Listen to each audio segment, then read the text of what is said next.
Mark in the minivan, Vinny Vincent forever, folks. How are you guys? Listen, today there is some decent new music out. I'm digging the new Slaves on Dope covers Volume 2. Some really great stuff. I mean, I would never personally think that I would like a cover of any David Lee Roth era Van Halen song. Although I will say, Stone Sour did a pretty good job with one a few years back.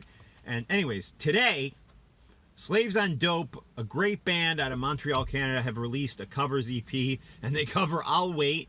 And man, I love it. Check it out. It's up on Spotify right now and Apple Music. It does not appear to be up on Amazon Music at the moment. But yeah, great stuff. Slaves on Dope covers EP out. And Ancient Wisdom, spelled like Visdom with two V's, Ancient VV instead of a W for wisdom. They got a new record out that I just tweeted about it. Go check out my Twitter feed, twitter.com/talkingmetal. Man, these guys continue to blow me away year after year. Of course, Nathan Opposition, the singer of Ancient Wisdom, is also in the band. Vessel of Light with my friend Dan Lorenzo and Ron Lipnicki. Ron is the former drummer of Overkill. They're playing tonight, actually, in Brooklyn. I'm not going to be able to go to that because I'm going to see Joan Jett and Heart.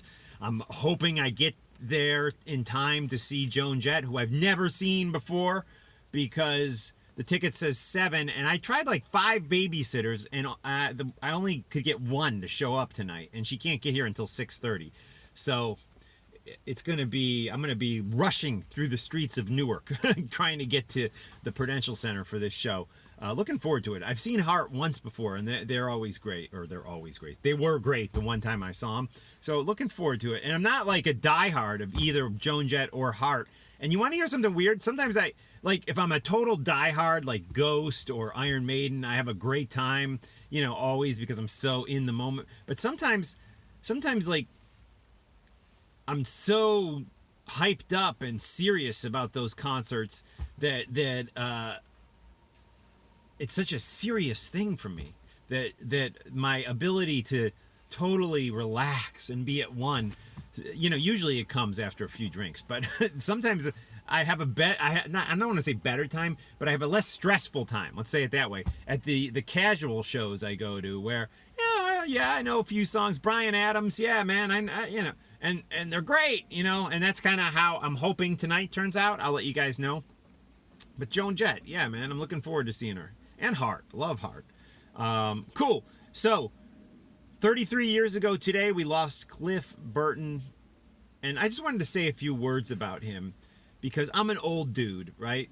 Which is weird, because we just had this guy here to service our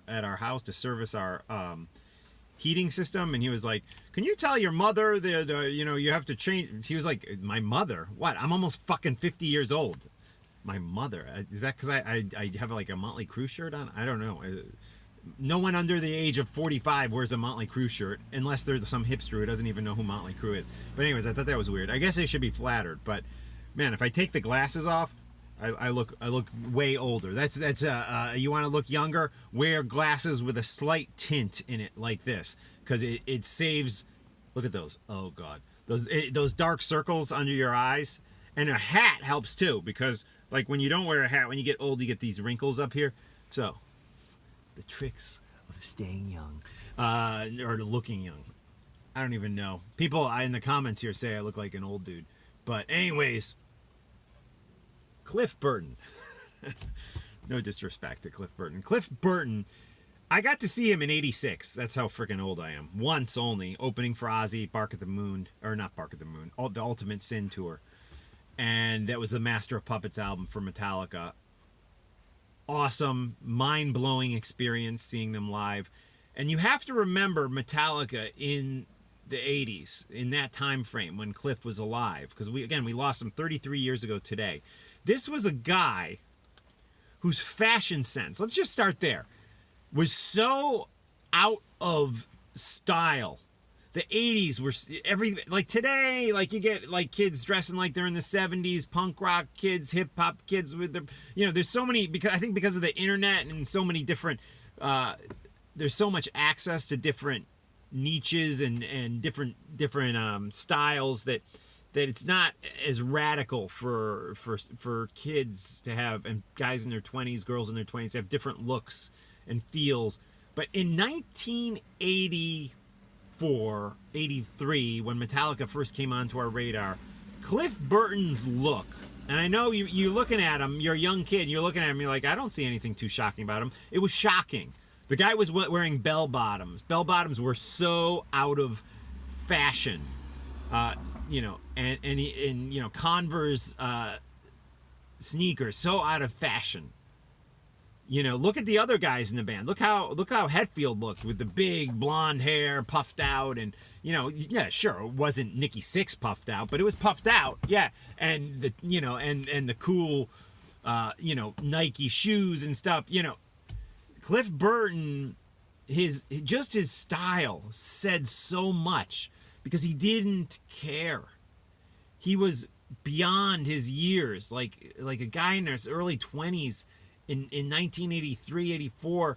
You were so concerned with what other people were thinking about you, talking about you. Were you up with the correct fashions? He just didn't care. And I think when you look at what he contributed to that band, I think it is so important. Sure, Lars and James and those guys, but people don't talk enough about how influential the uniqueness of Cliff. And you hear it in his songwriting. You absolutely hear it in his bass playing. No one played bass like that. Who played bass like that? I mean, sure, yeah, Lemmy had a little bit of distortion on his bass, or a lot, some would say, but you know, and Cliff would hint and play with that.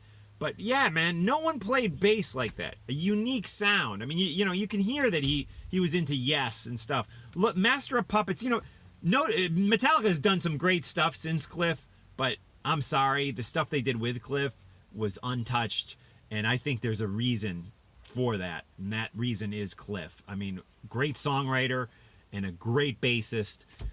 Wasn't anything like him, remotely close to anything being like him in 1980. I mean, he was not the cool guy. He was not the guy that was dressing to get the girls. You know, even in the thrash metal scene, he wasn't a thrash metal. He was an anomaly. He was a unique character, the best, and a tragic loss that he was taken from us because there was nothing like him back in those days. No one even remotely close, and today there's still no one remotely close. A true original, and like no one I can think of off the top of my head in the hard rock, heavy metal world, or just in life in general. He was the greatest and just an enormous talent. I can't understate how unique and how talented this man was. And you know, I don't hear people talk about his uniqueness. Man, yeah, sure, he gave us great music and he died and we're sad. No, he was an anomaly. He was fucking awesome.